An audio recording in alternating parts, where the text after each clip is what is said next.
Olá pessoal, vamos dar prosseguimento aqui à nossa aulinha de nulidades processuais do Código de Processo Civil.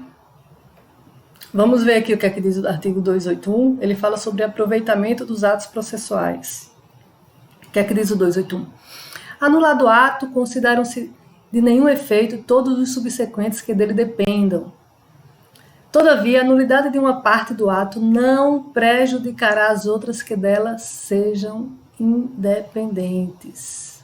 O que é que diz aqui o caput?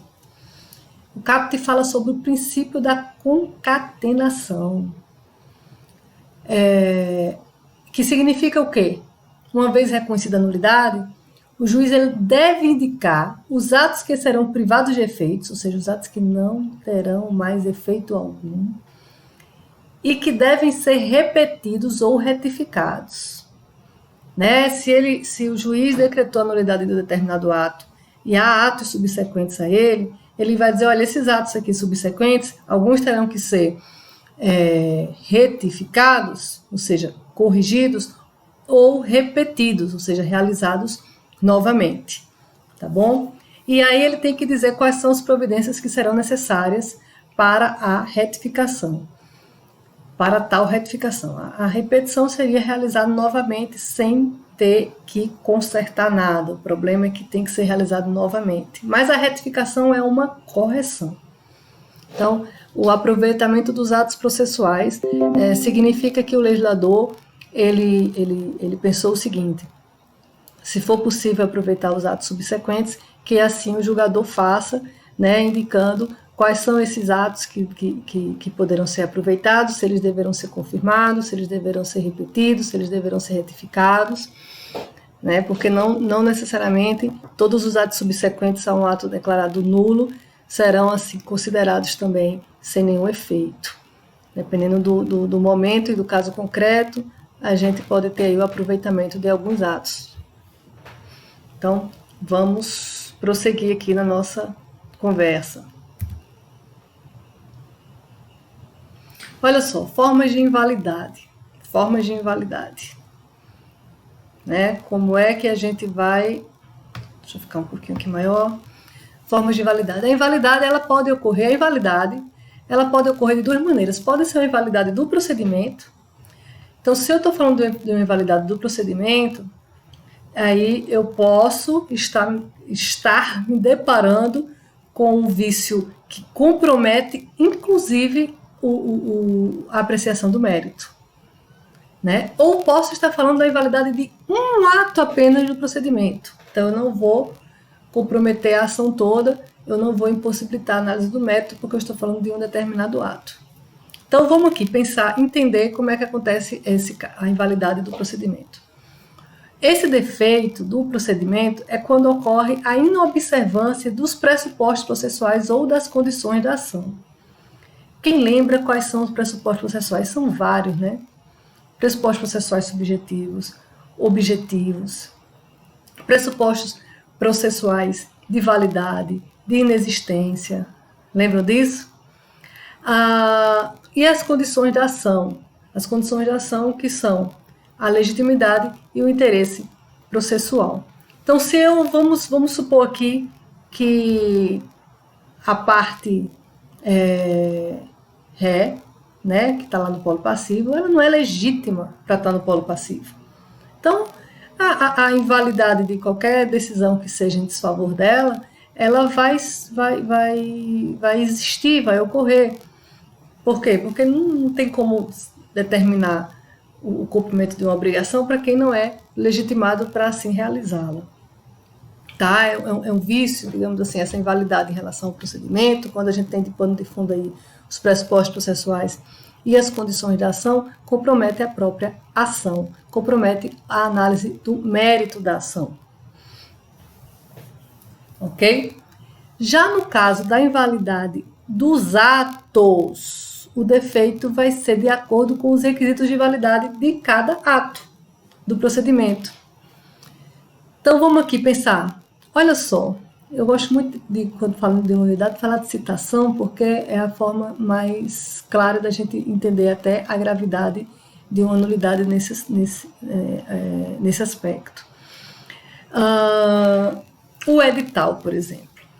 O edital, que é a citação realizada através de edital, tem toda uma forma de ocorrer que a lei determina. O tempo que tem que ter publicação, quantas vezes tem que estar na imprensa oficial, quantas vezes tem que estar na imprensa não oficial, de modo que se não for observado essas determinações legais e formais, essa citação ela pode vir a sofrer uma nulidade, tá? E todos os atos que dependam dela e venham na sequência serão atingidos. Mas percebam que eu não estou falando agora que o processo será atingido, a ação será comprometida para análise de mérito. Estou falando apenas de um ato. Então, esse ato, uma vez repetido, ou uma vez retificado, a ação ela prossegue e aí nós teremos a possibilidade de análise de mérito.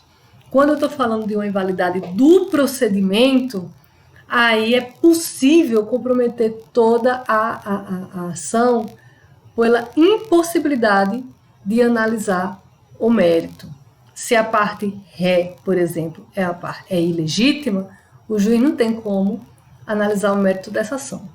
Ele vai julgar extinto esse julgamento do mérito em razão da ilegitimidade da parte. E ilegitimidade da parte é a ausência de uma das condições da ação. Então, aí é uma invalidade de procedimento.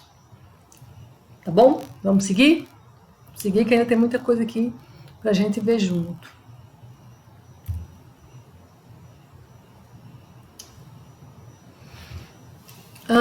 Possibilidade de invalidação após o prazo da ação rescisória. Que é ação rescisória? Para a gente poder entender isso aqui. Bom, imagina que eu tenho uma sentença transitada em julgado e essa sentença que transitou em julgado, ela fez coisa julgada material. Quando eu tenho uma coisa julgada material, eu tenho uma sentença transitada em julgado que analisou mérito, a rigor não posso levar a mesma discussão novamente ao judiciário, porque já houve uma definição daquela situação jurídica, tá? Então, uma sentença que analisou mérito transitado e julgado, ela é dotada a princípio de imutabilidade. Só que o legislador, ele pensou, mas pode acontecer algumas coisas que tenha contribuído para uma sentença ser proferida sem necessariamente observar os requisitos legais, né? Pode acontecer várias coisas, na verdade. Ela pode ser proferida por um juiz absolutamente incompetente, por um juiz impedido, pode haver aí alguma espécie de fraude, né? Pode haver conluio, tem várias situações. E pode ter o quê? Uma invalidade de citação. Só que a ação rescisória, ela tem um prazo para sua apresentação, né? Para sua interposição. São 2 anos após o trânsito julgado da sentença que julgou o mérito. São 2 anos. Então, vamos pensar na seguinte hipótese. Que tipo de nulidade eu poderia ser tão gravosa a ponto de passar o prazo da ação rescisória e eu ainda assim poder requerer a decretação dessa nulidade? Olha só. No direito processual civil brasileiro, existem 2 hipóteses que uma decisão judicial pode ser invalidada após o prazo da rescisão da ação rescisória. 2 hipóteses. A primeira é no caso de haver decisão proferida em desfavor do réu em processo no qual este foi revel em razão da ausência ou invalidade da citação. Olha a citação aí como ela é relevante e importante. Veja, o réu foi revel, mas ele foi revel em razão de uma citação que ela não é válida, tá? Em razão de uma citação que não é válida, ou de uma citação que ou não aconteceu a citação, né? Na sua total ausência. Nessas duas hipóteses, eu posso requerer o que o judiciário decrete a nulidade daquela ação judicial, daquela sentença que apreciou o mérito, mesmo após os 2 anos da ação rescisória. Então, olha só, após o prazo da ação rescisória, é possível se pleitear a nulidade daquela sentença que fez coisa julgada material, se tiver ocorrido a revelia em razão da ausência da citação ou a revelia em razão da invalidade da citação. Tá certo? Então, é possível... E como seria isso? Aí seria através de uma ação própria, tá? Já que eu não posso mais utilizar a ação rescisória e também, por óbvio, não posso mais discutir a ação que já transitou em julgado nos próprios autos dela. Então, eu vou ter que entrar com uma ação própria. Vamos para frente.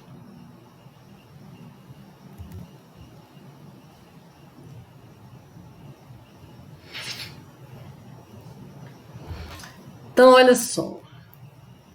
Vamos falar muito sobre citação agora, porque citação, se não for devidamente observada, ela vai ensejar na nulidade, seja através de ação rescisória, ou seja, até após a ação rescisória, se acontecer aquelas duas hipóteses que eu falei, tá bom? Sendo a primeira hipótese a ausência de citação, a segunda hipótese a citação não válida. E vamos agora falar sobre invalidade de citação. Aqui temos o artigo 525, que ele fala claramente sobre isso. Artigo 525. Transcorrido o prazo previsto no artigo 523, sem o pagamento voluntário. Sabe o que é isso aqui? Isso aqui é cumprimento de sentença. Cumprimento de sentença. Tá? A sentença que já está na fase aí de ser executada, devendo ser cumprida. Então, artigo 525. Transcorrido o prazo previsto no artigo 523, esse prazo são 15 dias para o devedor cumprir a obrigação que está prevista na sentença, tá? Transcorrido o prazo previsto no artigo 523, sem o pagamento voluntário, inicia-se o prazo de 15 dias para o executado, independentemente de penhora ou nova intimação, apresentar nos próprios autos a sua impugnação. A impugnação é a defesa do devedor na fase do cumprimento de sentença. Aí, escuta só. Se eu estou falando de cumprimento de sentença, eu estou falando de sentença transitada em julgado, certo? Estou falando de sentença transitada em julgado, estou falando do cumprimento dela. Então, se não é cumprimento provisório de sentença, é cumprimento definitivo, eu estou falando de sentença transitada em julgado. Aí, olha só, na impugnação, primeiro parágrafo, porque a impugnação tem várias matérias que poderão ser abordadas, mas aqui tem o primeiro parágrafo que destaca o seguinte. Na impugnação, o executado poderá alegar. Inciso 1. Falta ou nulidade da citação. Se, na fase de conhecimento, o processo correu à revelia. Olha aqui.